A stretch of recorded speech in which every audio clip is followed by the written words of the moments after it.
जय सिया राम सभी को।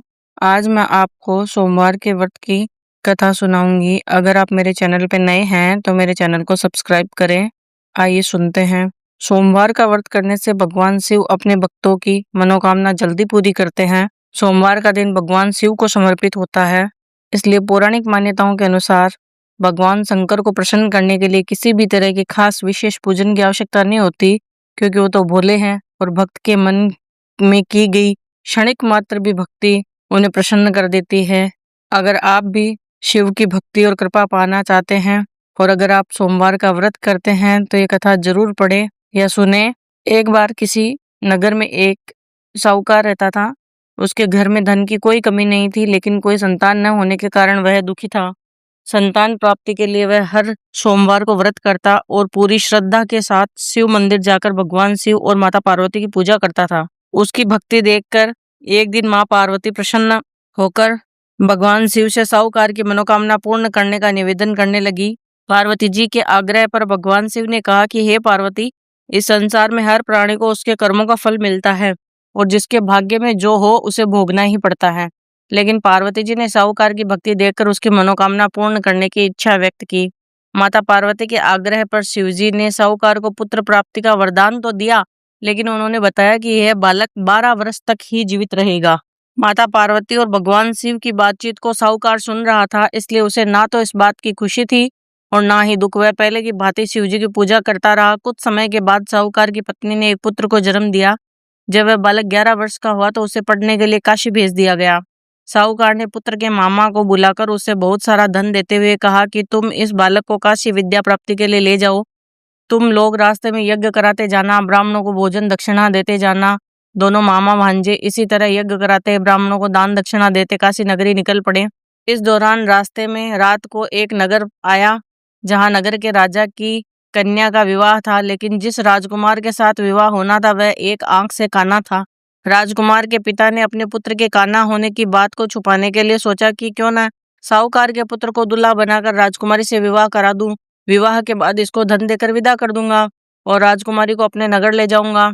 लड़के को दूल्हे के वस्त्र पहनाकर राजकुमारी से विवाह करा दिया। साहूकार का पुत्र ईमानदार था, उसे यह बात सही नहीं लगी, इसलिए उसने अवसर पाकर राजकुमारी के दुपट्टे पर लिखा कि तुम्हारा विवाह तो मेरे साथ हुआ है, लेकिन जिस राजकुमार के संग तुम्हें भेजा जाएगा वह एक आंख से काना है।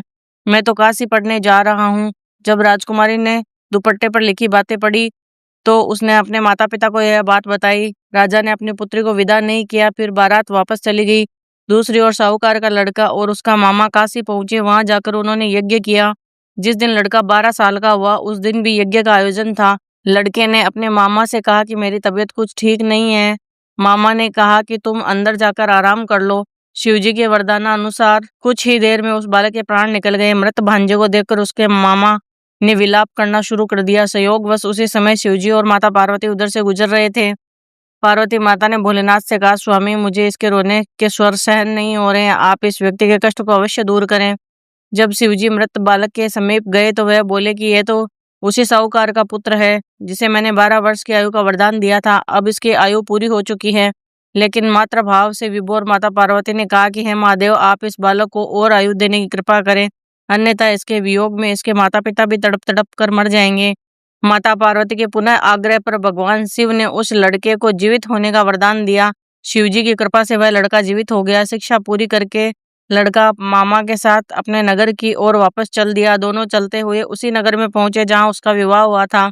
उस नगर में भी उन्होंने यज्ञ का आयोजन किया। उस लड़के के ससुर ने उसे पहचान लिया और महल में ले जाकर उसकी खातिरदारी करी और उसकी अपनी पुत्री को उसके साथ विदा कर दिया। इधर साहूकार और उसकी पत्नी भूखे प्यासे रहकर बेटे की प्रतीक्षा कर रहे थे। उन्होंने प्रण कर रखा था कि यदि उन्हें अपने बेटे की मृत्यु का समाचार मिला तो वह भी प्राण त्याग देंगे, परंतु अपने बेटे के जीवित होने का समाचार पाकर वह बेहद प्रसन्न हुए। उसी रात भगवान शिव ने साहूकार के स्वप्न में आकर कहा, मैंने तेरे सोमवार के व्रत करने और व्रत कथा सुनने से प्रसन्न होकर तेरे पुत्र को लंबी आयु प्रदान की है।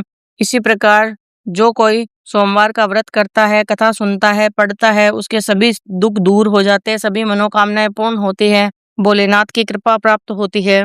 बोलो शंकर भगवान की जय।